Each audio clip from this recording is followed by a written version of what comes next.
Okay, so we are picking up with The Scarlet Letter by Nathaniel Hawthorne.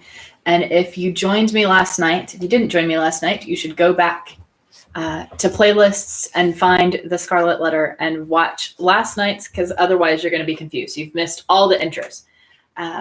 But if you watched last night, you know that my copy of The Scarlet Letter is missing. I don't know where it is. It's missing. I have ordered another one. It should be here tomorrow.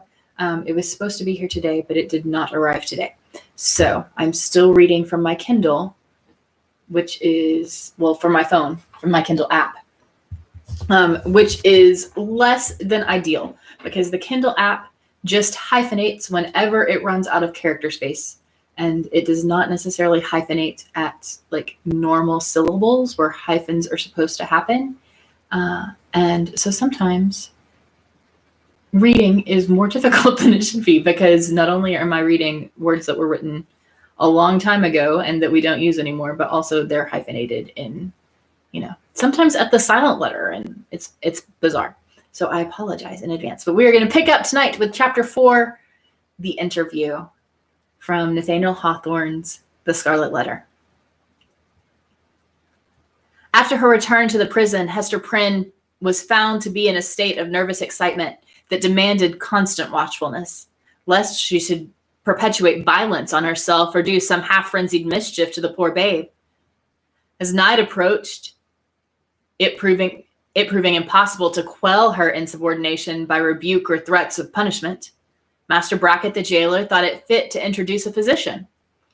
He described him as a man of skill in all Christian modes of physical science, and likewise familiar with whatever the savage people could teach in respect to the medicinal herbs and roots that grew in the forest. To say the truth, there was much need of professional assistance, not merely for Hester herself, but still more urgently for the child, who, drawing its sustenance from the maternal bosom, seemed to have drank in with it all the turmoil, the anguish, and despair which pervaded the mother's system. It now writhed in convulsions of pain and was a forcible type in its little frame of the moral agony which Hester Prynne had borne throughout the day. Closely following the jailer into the dismal apartment appeared that individual of singular aspect whose presence in the crowd had been of such deep interest to the wearer of the Scarlet Letter. He was lodged in the prison not as suspected of any offense, but as the most convenient and suitable mode of disposing of him, until the magistrates should have conferred with the Indian sagamores respecting his ransom. His name was announced as Roger Chillingsworth. The jailer, after ushering him into the room, remained a moment, marveling at the comparative quiet that followed his entrance, for Hester Prynne had immediately become still as death, though the child continued to moan. "Prithee, friend, leave me alone with my patient," said the practitioner. "Trust me, good jailer, you shall briefly have peace in your house, and I promise you, Mistress Prynne shall hereafter be more amenable to just authority than you may have found her heretofore." "Nay, if your worship can accomplish that," answered Master Brackett, "I shall own you for a man of skill indeed. Verily, the woman hath been like a possessed one, and there lacks little that I should take in hand to drive Satan out of her with stripes." The stranger had entered the room with the characteristic quietude of the profession to which he announced himself as belonging.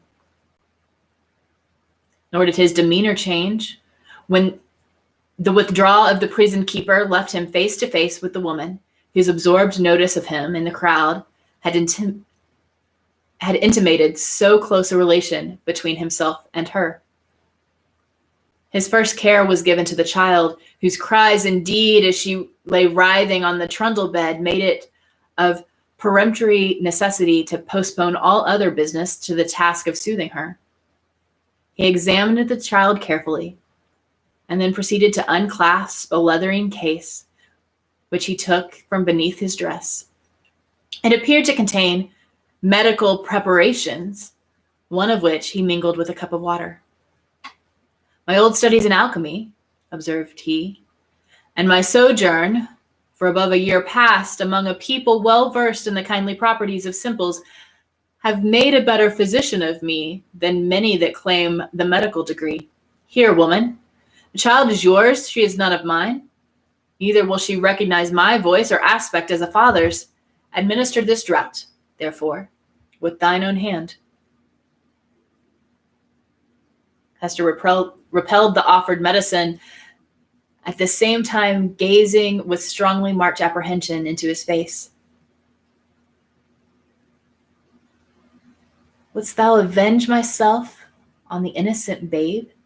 whispered she. "Foolish woman," responded the physician, half coolly, half soothingly. "What should ail me to harm this misbegotten and miserable babe? The medicine is potent for good, and were it my child, yea, mine own as well as thine, I could do no better for it." As she still hesitated, being in fact in no reasonable state of mind, he took the infant in his arms and himself administered the draught. It soon proved its efficacy and redeemed the leech's pledge. The moans of the little patient subsided, its convulsive tossings gradually ceased, and in a few moments, as is the custom of young children after relief from pain, it sank into a profound and dewy slumber. The physician, as he had a fair right to be termed, next bestowed his attention on the mother. With calm and intent scrutiny, he felt her pulse, looked into her eyes, a gaze that made her heart shrink and shudder, because so familiar and yet so strange and cold. And finally, satisfied with his investigation, proceeded to mingle another drop.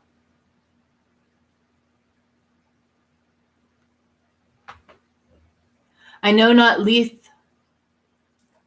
or Nepenthe," remarked he, "but I have learned many new secrets in the wilderness, and here is one of them, a recipe that an Indian taught me in requital of some lessons of mine own that were as old as Pericles. Drink it. It may be less soothing than a sinless conscience. That I cannot give thee, but it will calm the swell and heaving of thy passion, like oil thrown on the waves of a tempestuous sea." He presented the cup to Hester, who received it with slow, earnest look into his face. Not precisely a look of fear, yet full of doubt and questioning as to what his purposes might be. She looked also at her slumbering child. "I have thought of death," said she, "have wished for it, would even have prayed for it, were it fit such as I should pray for anything. Yet if death be in this cup, I bid thee think again, ere thou beholdst me quaff it. See, it is even now at my lips. Drink often," replied he, still with the same cold composure. "Dost thou know me so little, Hester Prynne? Are my purposes wont to be so shallow? Even if I imagine a scheme of vengeance, what could I do better for my object than to let thee live? Than to give thee medicines against all harm and peril of life, so that this burning shame may still blaze upon thy bosom?" As he spoke, he laid his long finger on the scarlet letter, which forthwith seemed to scorch into Hester's breast, as if it had been red hot. He noticed her involuntary gesture and smiled. "Live, therefore, and bear out thy doom with thee, in the eyes of men and women, in the eyes of him who thou did call thy husband, in the eyes of yonder child. And that thou mayest live, take off this draught." Without further expostulation or delay, Hester Prynne drained the cup. At the motion of the man of skill, seated herself on the bed where the child was sleeping, while he drew the only chair which the room afforded and took his own seat beside her. She could not but tremble at these preparations, for she felt that, having now done all that humanity or principle, or if so it were, a refined cruelty impelled him to do. For the relief of physical suffering, he was next to treat with her as a man whom she most deeply and irreparably injured. Hester, said he, I ask not wherefore nor how thou hast fallen into the pit, or say rather thou hast ascended to the pedestal of infamy on which I found thee. The reason is not far to seek. It was my folly and thy weakness. I, a man of thought, the bookworm of great libraries, a man already in decay, having given my best years to feed the hungry dream of knowledge, what had I to do with youth and beauty like thine own? Misshapen from my birth hour, how could I delude myself with the idea that intellectual gifts might veil physical deformity in a young girl's fantasy? Men call me wise. If sages were ever wise in their own behoof, I might have foreseen all of this. I might have known that, as I came out of the vast and dismal forest and entered the settlement of Christian men, the very first object to meet mine eyes would be thyself, Hester Prynne, standing up, a statue of ignominy before thy people. Nay, from the moment when we came down the old church steps together, a married pair, I might have beheld the balefire of that scarlet letter blazing at the end of our path. Thou knowest, said Hester, for depressed as she was, she could not endure this last quiet stab at the token of her shame. Thou knowest that I was frank with thee. I felt no love nor feigned any. True, replied he. It was my folly. I have said that. But up to that epoch of my life, I had lived in vain. The world had been so cheerless. My heart was a habitation large enough for many guests, but lonely and chill, without a household fire. I longed to kindle one. It seemed not so wild a dream, old as I was, and somber as I was, and misshapen as I was, that the simple bliss which is scattered far and wide for all mankind to gather up might yet be mine. And so, Hester, I drew thee into my heart, into its innermost chamber, and sought to warm thee by the warmth which thy presence made there. I have greatly wronged thee, murmured Hester. We have wronged each other, answered he. Mine was the first wrong, when I betrayed thy budding youth into a false and unnatural relation with my decay. Therefore, as a man who has not thought and philosophized in vain, I seek no vengeance. Plot no evil against thee. Between thee and me, the scale hangs fairly balanced. But Hester, the man lives who has wronged us both. Who is he? Ask me not, replied Hester Prynne, looking firmly into his face. That thou shalt never know. Never, sayest thou? Rejoined he with the smile of dark and self-relying intelligence. Never know him? Believe me, Hester, there are few things, whether in the outward world or, to a certain depth, in the invisible sphere of thought, few things hidden from the man who devotes himself earnestly and unreservedly to the solution of a mystery. Thou mayest cover up thy secret from the prying multitude. Thou mayest conceal it too from the ministers and magistrates, even as thou didst this day, when they sought to wrench the name out of thy heart and give thee a partner on thy pedestal. But as for me, I come to the inquest with other senses than they possess. I shall seek this man, as I have sought truth in books, as I have sought gold in alchemy. There is a sympathy that will make me conscious of him. I shall see him tremble. I shall feel myself shudder suddenly and unawares, sooner or later. He must needs be mine. The eyes of the wrinkled scholar glowed so intensely upon her that Hester Prynne clasped her hands over her heart, dreading lest he should read the secret there at once. Thou wilt not reveal his name?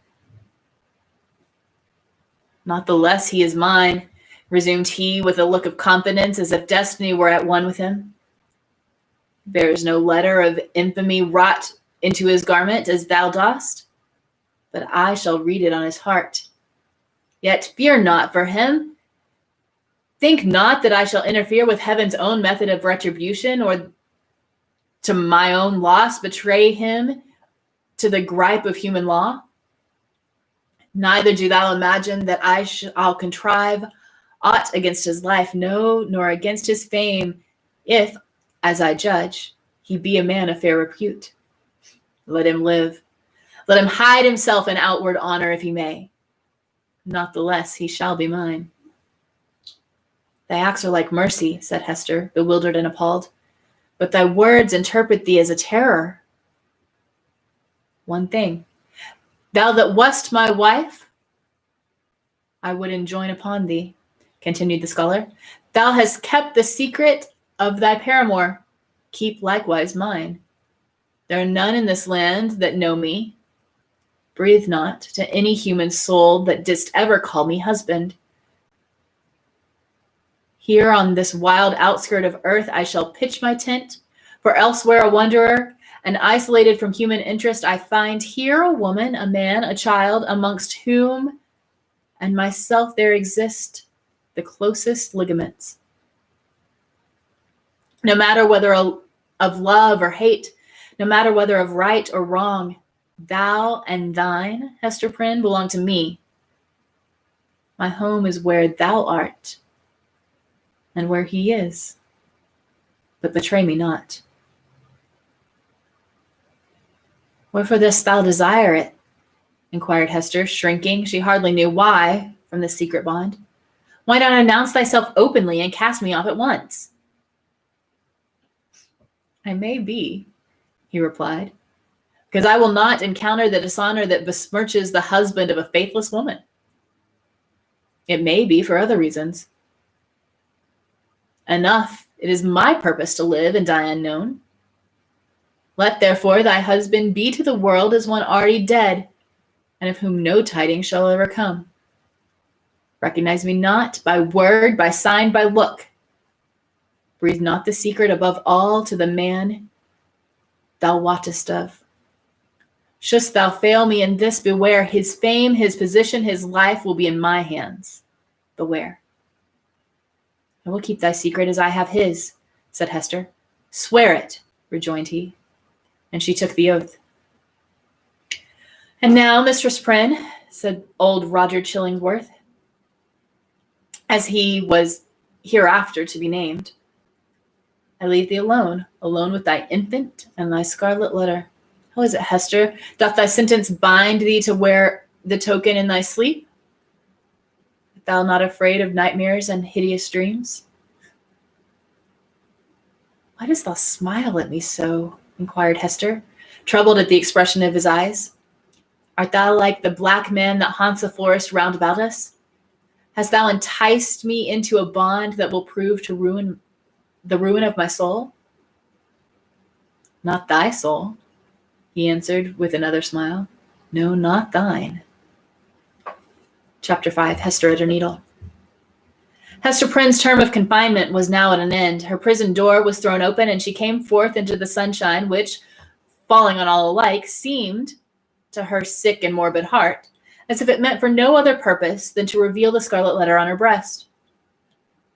Perhaps there was a more real torture in her first unattended footsteps from the threshold of the prison than even in the procession and spectacle that have been described, where she was made the common infamy, at which all mankind was summoned to point the finger.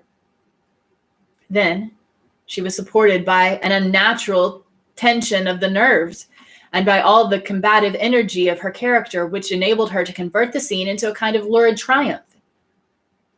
It was, moreover, a separate and insulated event, to occur but once in her lifetime, and to meet which, therefore, reckless of economy, she might call up the vital strength that would have sufficed for many quiet years.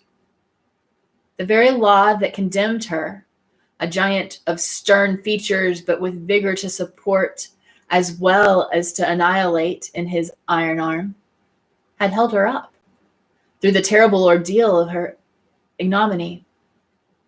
But now, with this unattended walk from her prison door, began the daily custom, and she must either sustain and carry it forward by the ordinary resources of her nature or sink beneath it. She could no longer borrow from the future to help her through the present grief. Tomorrow she would bring its own trial with it. So would the next day. So would the next. Each its own trial, and yet the very same that was now so unutterably grievous as to be borne. The days of the far-off future would toil onward, still with the same burden for her to take up and bear along with her, and never to fling down. For the accumulating days and added years would pile up their misery upon the heap of shame.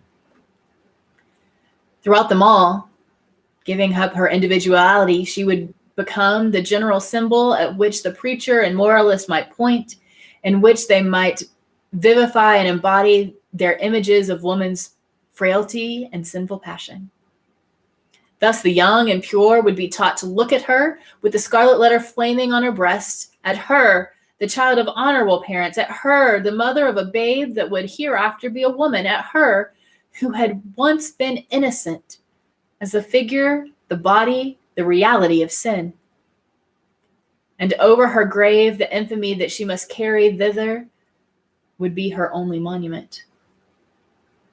It may seem marvelous that with the world before her, kept by no restrictive clause of her condemnation within the limits of the Puritan settlement so remote and so obscure, free to return to her birthplace or to any other European land, and there hide her character and identity under a new exterior, as completely as if emerging into another state of being, and having also passes of the dark, inscrutable forest open to her, where the wildness of her nature might assimilate itself with the people whose customs and life were alien from the law that condemned her. It may seem marvelous that this woman should still call the place her home, where and where only she must needs be the type of shame. But there is a fatality, a feeling so irresistible and inevitable that it has the force of doom, which almost invariably compels human beings to linger around and haunt ghost-like the spot where some great and marked event was given color to their lifetime. And still the more irresistibly, the darker the tinge that saddens it.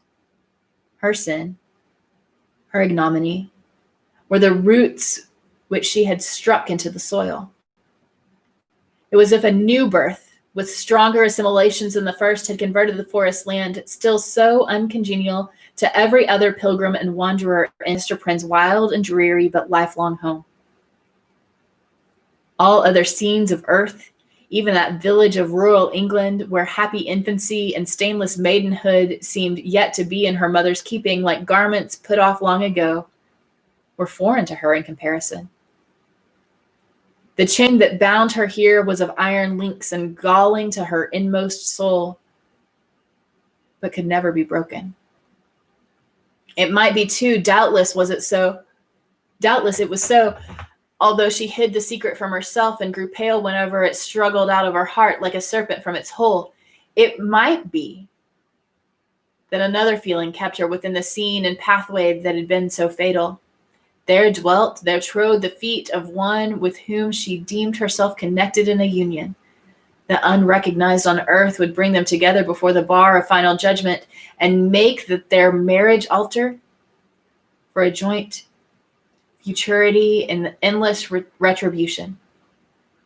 Over and over again, the tempter of souls had thrust this idea upon Hester's contemplation and laughed at the passionate and desperate joy with which she seized and then strove to cast it from her.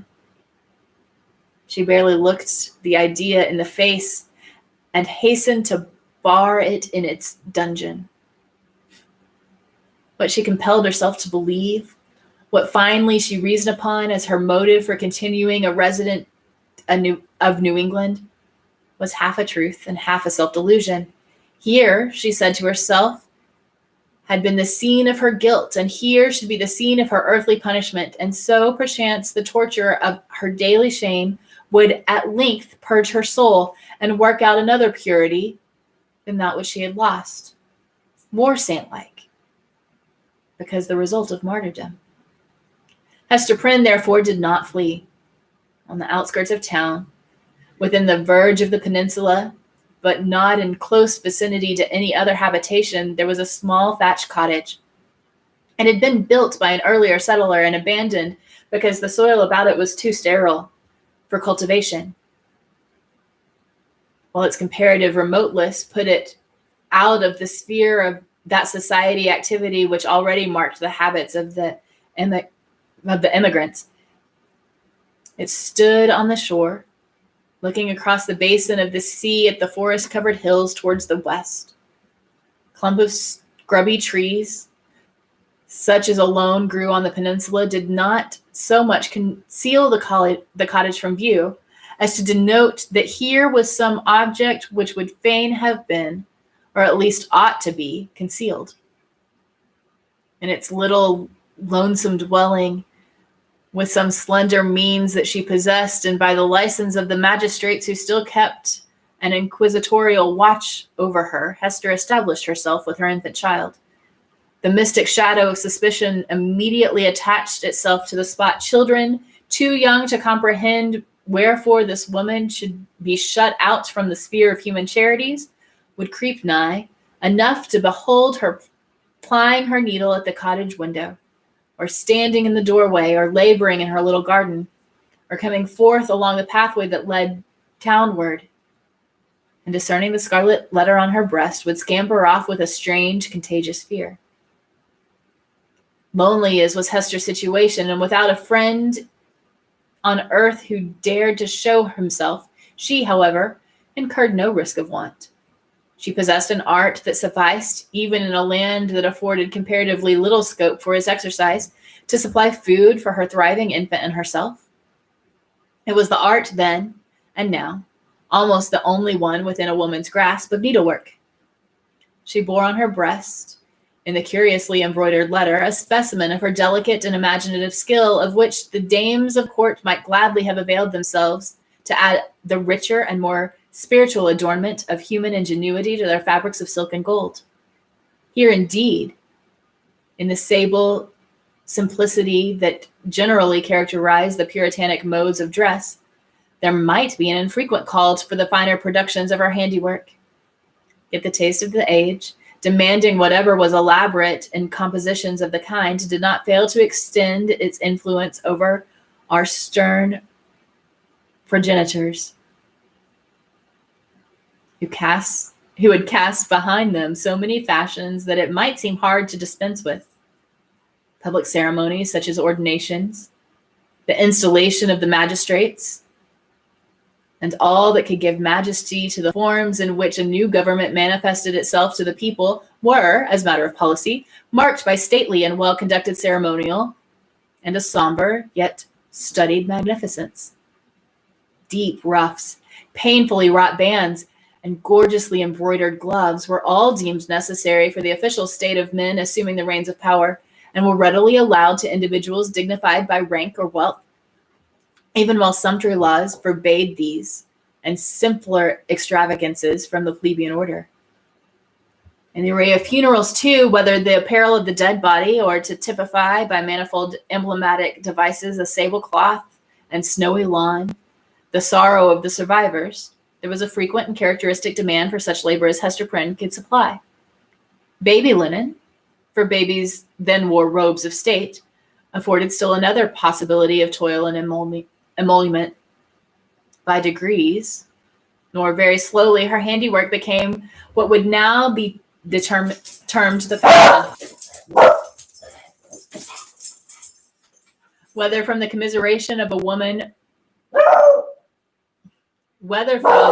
commiseration for a woman of so miserable a destiny. Hold on just a second. Hey.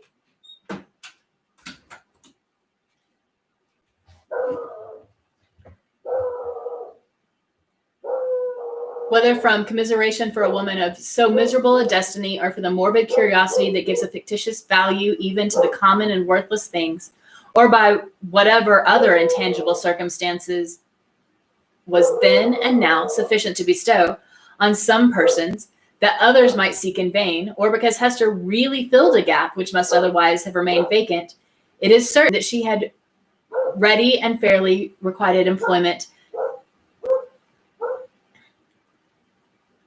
for as many hours as she saw fit to occupy with her needle. Vanity, it may be, chose to mortify itself by putting on for ceremonials of pomp and state the garments that had been wrought by her sinful hands. Her needlework was seen on the ruff of the governor. Military men wore it on their scarves, and the minister on his band. It decked the baby's little cap. It was shut up to be mildewed and molder away in the coffins of the dead. But it is not recorded that, in a single instance, her skill was called in aid to embroider the white veil which was to cover the pure blushes of a bride. The exception indicated the ever relentless rigor with which society frowned upon her sin.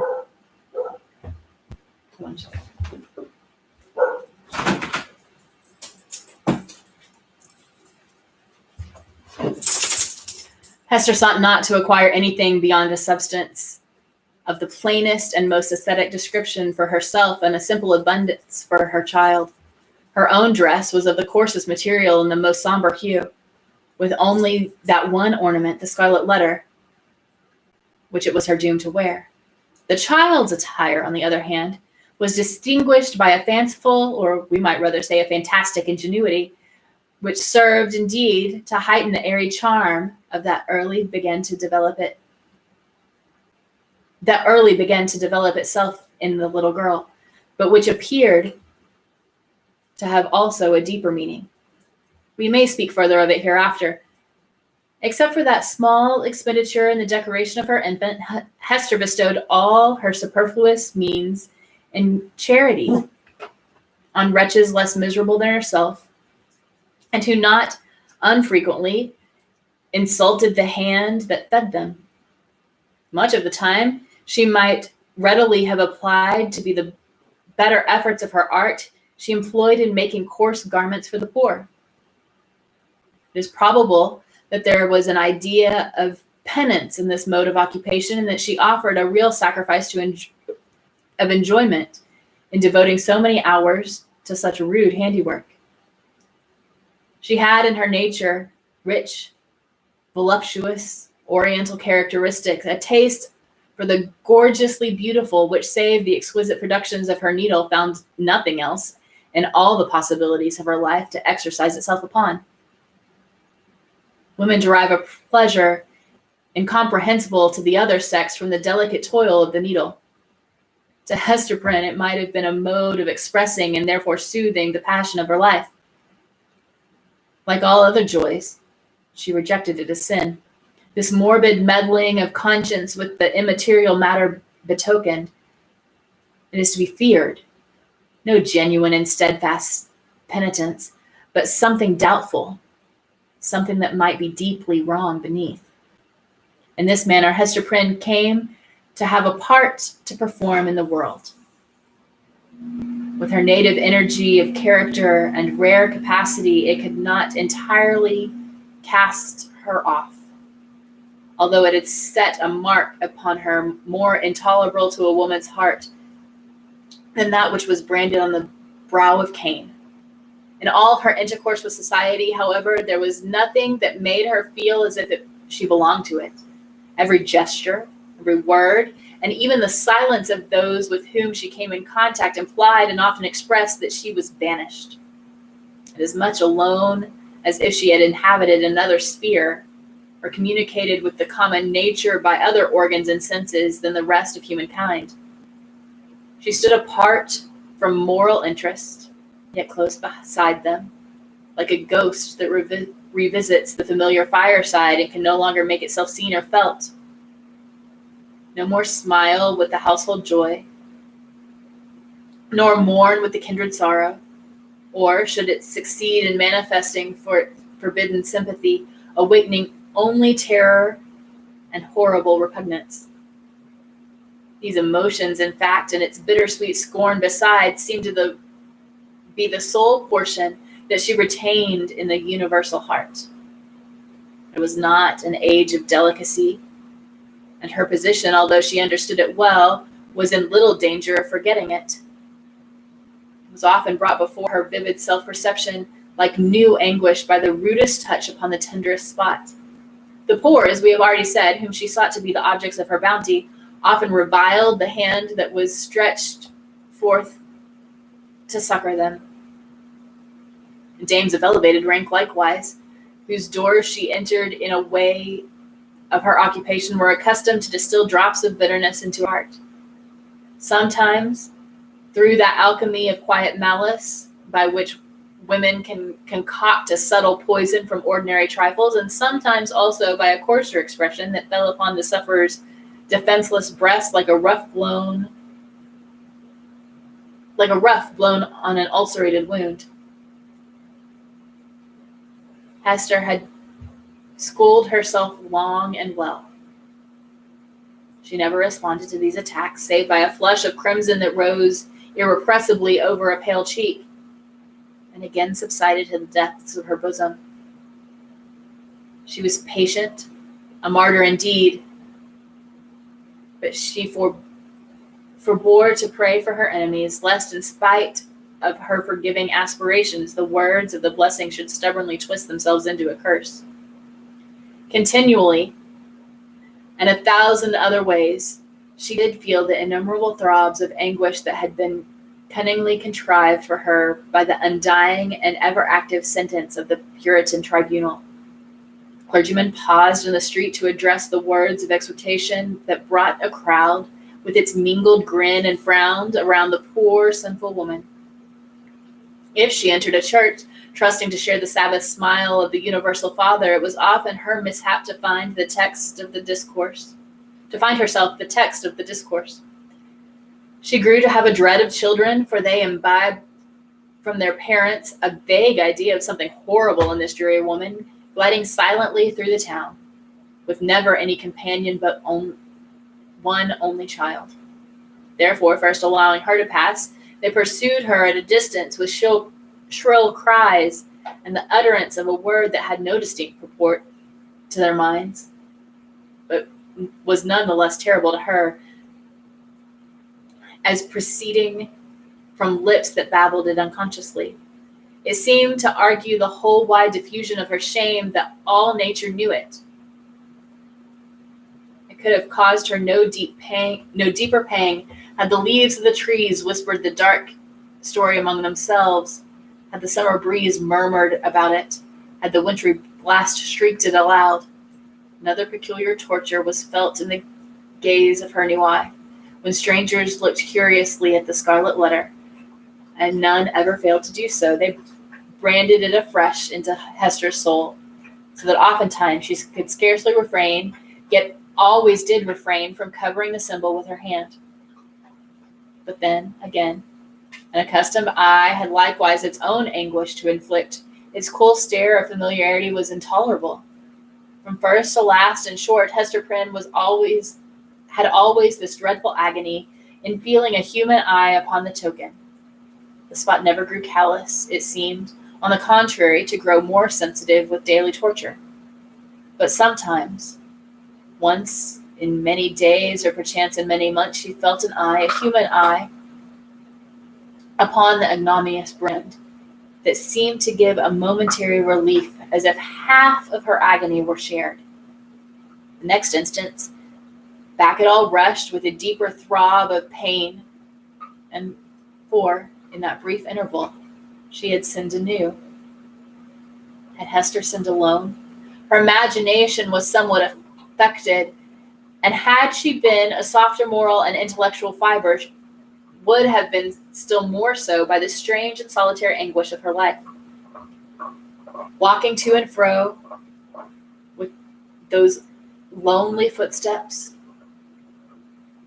in the little world with which she was outwardly connected, it now and then appeared to Hester, if altogether fancy, it was nevertheless too potent to be resisted. She felt, or fancied then, that the scarlet letter had endowed her with a new sense, She shuddered to believe, yet could not help believing, that it gave her a sympathetic knowledge of the hidden sin in other hearts. She was terror-stricken by the revelations that were thus made. What were they? Could they be other than insidious whispers of the bad angel who would fain have her persuaded to the struggling woman, as yet only half his victim? That the outward guise of purity was but a lie, and that if truth were everywhere to be shown, a scarlet letter would blaze forth on many a bosom besides Hester Prynne's. Or must she receive these intimations so obscure yet so distinct as truth? In all her miserable experience, there was nothing so awful and so loathsome as this sense. It perplexed as well as shocked her by the irreverent and opportuneness of the occasions that brought it into vivid action. Sometimes the red infamy upon her breast would give a sympathetic throb as she passed near a venerable minister or magistrate, the model of piety and justice, to whom the age of antique reverence looked up, as to a mortal man in fellowship with angels. What evil thing is at hand, would Hester say to herself? Lifting her reluctant eyes, there would be nothing human within the scope of view save the form of this earthly saint. Again, a mystic sisterhood would contumaciously assert itself as she met the sanctified frown of a matron who, according to the rumor of all tongues, had kept cold snow within her bosom throughout life. That unsunned snow in the matron's bosom and the burning shame on Hester Prynne's, what had the two in common? Or, once more, the electric thrill would give her warning, behold, Hester, here is a companion. And looking up, she would detect the eyes of a young maiden glancing at the scarlet letter shyly and aside, and quickly averted with a faint, chill crimson in her cheeks, as if purity were somewhat sullied by the momentary glance. O fiend, whose talisman was that fatal symbol, wouldst thou leave nothing, whether in youth or age, for this poor sinner to revere? Such loss of faith is ever one of the saddest results of sin. Be it accepted as a proof that all was not corrupt in this poor victim of her own frailty and man's hard law, that Hester Prynne yet struggled to believe that no fellow mortal was guilty like herself. The vulgar, who in those dreary old times were always contributing to grotesque horror to what interested their imaginations, had a story about the scarlet letter which we might readily work upon into a terrific legend. They averred that symbol was not mere scarlet cloth, tinged in an earthly dye pot, but was a red hot with infernal fire, and could be seen glowing all alight whenever Hester Prynne walked abroad in the nighttime. And we must needs say, it seared Hester's bosom so deeply that perhaps there was more truth in the rumor than our modern incredulity may be inclined to admit. We're going to stop there tonight. Resume tomorrow.